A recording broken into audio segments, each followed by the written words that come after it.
friends, and welcome. Midlife crisis, also known as MLC, is often dismissed as a cliché, but the reality is far more serious. During this period, individuals experience a profound psychological and emotional upheaval, leading to impulsive and self destructive decisions that they later regret. Despite the clear signs of instability, MLCers are currently allowed to file for divorce and make irreversible financial and legal choices, often to the devastation of their long term spouses and families. Thank you for joining us today because now you are going to hear people from around the world as they tell their story in their own words about their bomb drops and beyond.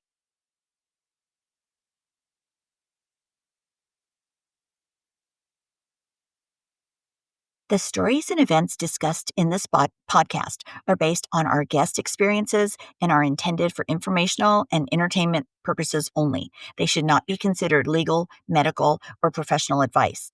Any names, locations, or identifying details have been changed to protect privacy. Any similarities to actual persons, living or dead, or real events are purely coincidental. The views and opinions expressed by guests are their own and do not necessarily reflect those of the host or the podcast creators. Listeners should consult with a qualified professional regarding their own circumstances.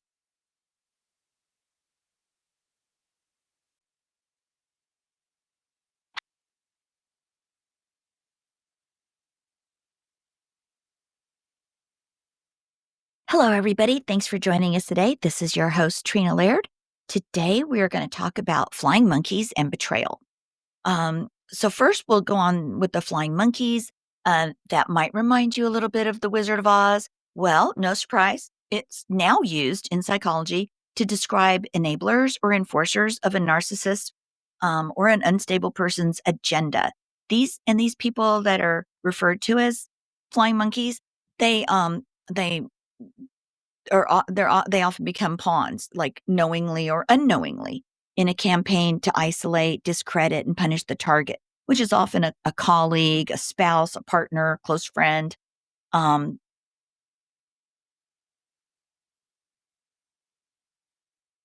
but how do flying monkeys form? Why do people so easily believe the rewritten version of history that they're fed? Well, we shall explore how people in midlife crisis or those with narcissistic tendencies rewrite their past to justify abandoning responsibilities, families, or long term partners. As they unravel, they often cast themselves as the victim and enlist others, friends, family members, even therapists or legal professionals to validate their altered narrative. These flyers then go around spreading misinformation, um, protecting the unstable or the narcissistic individual, which actually causes further harm to the true victim. Topics that we shall cover today: the psychology of cognitive dissonance and why people align with the narcissist, what flying monkeys get out of it, validation, control, drama, or simply a sense of loyalty. And we'll talk about the danger of false narratives during divorce or separation. We're going to talk about how to identify when someone is being used as a flying monkey and why midlife crises trigger a sudden rewriting of history and the emotional toll on the person being targeted, which is often the spouse or the partner. This episode is about truth, accountability, and reclaiming your voice when someone else is shouting their false version of your story. So, the psychology of cognitive dissonance and why people align with the narcissist or MLC individual. Cognitive dissonance is the psychological discomfort that we feel when we hold two conflicting beliefs. When someone witnesses a person they care about, such as the narcissist or the MLC individual, so when someone witnesses a person they care about like that, acting in ways that seem harmful or contradictory, they often resolve the discomfort by altering their perception of reality, choosing to believe the narcissist narrative rather than face uncomfortable truths. Flying monkeys may justify their allegiance by convincing themselves that the targeted spouse must have done something wrong, must have done something to deserve this. It's easier to believe the news story than to accept that their friend or family member is behaving cruelly or irrationally. Because frankly, when it's an MLC, nothing makes sense. Rational goes totally out the window. Everything's irrational. What's down is up. What's up was down. What's What was up is down. What was down is up. So you get the picture. Um, what do flying monkeys get out of it? Flying monkeys aren't always manipulated against their will. Some gain emotional rewards from their involvement, such as validation or approval from the narcissist, a sense of superiority or righteousness in taking sides. They get the thrill of gossip and drama. There's avoidance of conflict by siding with the dominant personality. Some don't even realize that they're being used. Others may know, but it's easier to just go along with it because they benefit socially, financially, or emotionally.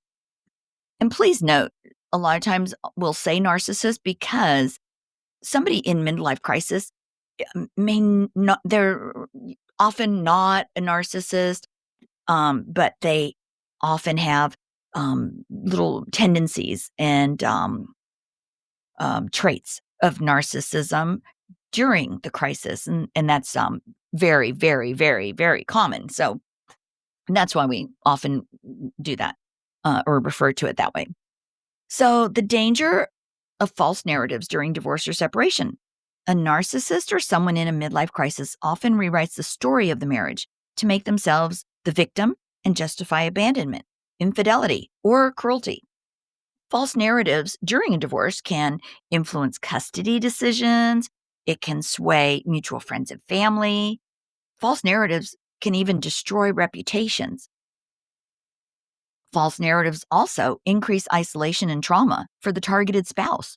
This narrative shift is especially dangerous when combined with legal proceedings where truth can be blurred by persuasive storytelling and image management. Or like in my field, as a marketer, as branding. So, branding is always pretty important. All right. How to identify when someone is being used as a flying monkey? Look for people who repeat the MLCer's words verbatim. They suddenly cut off that targeted spouse or partner or colleague or friend without any cause. They may attack or gaslight the victim under the guise of quote unquote concern. They start spreading privately false information to others. They may claim neutrality, but always seem to favor the narcissist version of events. I'm sure because it could be more dramatic and, we all love drama. So recognizing flying monkeys is vital for protecting your mental health. Not all of them are malicious, but many are complicit. And, you know, there's probably nothing you can do about them except just ignore. And why midlife crises trigger a rewriting of history? It's often fueled by internal panic, fear of aging, regret, loss of identity, unfulfilled dreams. And to escape that discomfort, people may project that dissatisfaction onto their spouse or family. They often reinvent themselves, and they reinvent the past to match the new narrative. That's totally normal. They don't even realize they're doing it. So please, when you hear that there's a rewritten history of your past, don't worry about it. It's fiction, just like and don't worry about it. It's the MLCer doesn't even know that they are doing that. Again, it's just they're not themselves. The rewriting of history is also um, designed to blame others instead of facing their own choices. It also helps them seek external validation for affairs, new friends, new lifestyle. And to protect the shaky new identity, they must convince themselves and they must convince others that their old life was flawed. It could even have been abusive to them. And this is when the rewriting of history begins. But what about that emotional toll on the targeted partner? Being discarded and then being misrepresented can be one of the most emotionally devastating experiences one can ever face. They face isolation, confusion, identity crisis, just like the MLCer. They may experience damage to their social and professional reputation. They may start having PTSD symptoms. They could develop a longing for truth, justice, or acknowledgement. They not only lose a partner, but they lose the shared history the support system, and often their sense of reality. All right, so how do we deal with the flying monkeys, you guys? What do you want to do about that? Well, first, you know what? Just disengage. Do not try to defend yourself to them. Flying monkeys often are not even interested in the truth. They're loyal to the narcissist or the person in crisis and not to fairness. You're trying to defend yourself can reignite drama. We don't want to do that. It can give them more material to twist and it can drain your energy. A response you could say is, you know what? I'm not going to defend myself against lies. You can believe what you want. Because really, who cares in the end? Two, you can identify who's worth saving. Not everyone is a lost cause. Some flying monkeys are confused or misinformed. So look for people who might show signs of hesitation, maybe the friends who ask questions instead of making accusations, and look for folks that have a history of being fair. And approach those people gently and with calm, factual communication. If they're unwilling to hear you out, let them go and protect your peace. You can strengthen your own circle. You can't control the flying monkeys, but you can build or rebuild your own support system. So surround yourself with people who believe in you, people who value integrity, and people who really aren't tied to the narcissist or the toxic person. A therapist, a coach, even online support groups can help you. They can help ground yourself in the truth when you feel isolated. And if flying monkeys are actively interfering with your life, such as harassment, defamation, false accusations, document it. Document everything, screenshots, emails, texts. Block them where needed. Speak to a lawyer if it's affecting your reputation or your custody case or your career. Legal protection like cease and desist letters can be a totally powerful tool if necessary. And don't internalize their version of you. This is the real danger. Flying monkeys are echo chambers for the narc's fake story. Over time, it can gaslight you into questioning your own reality. So stay anchored. Stay anchored in what you know to be true. Stay anchored in your values, in your character. You have the evidence of what really happened. Journaling, therapy, or even creating a timeline of events can help you validate your experience. And let time and consistency be your proof. Narcissists, MLCers, unstable people, you know what? Eventually, they show their true colors. Over time, even some flying monkeys will wake up. You don't need to prove your innocence. You just need to live it. Truth does not need a defense, consistency. So now, guys, we talked a little about the flying monkeys. Now we're going to go into betrayal. All right. So betrayal. Betrayal changes everything. So you'll learn today about a little bit about the psychology and neuroscience of betrayal and why it devastates us, how it hijacks our brain and our nervous system. You'll learn about betrayal trauma, the emotional and biological response that leaves so many of us feeling shattered, confused, and unsafe in our own skin.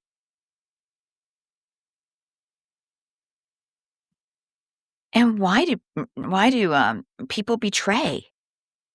Well, they say sometimes unresolved childhood wounds.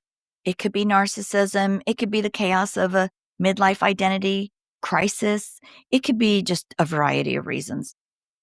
And whether you've been betrayed by a partner, a friend, or a family member, this episode is going to help you understand that what happened to you was not your fault and that healing begins with reclaiming your truth. You are not broken, you are rebuilding.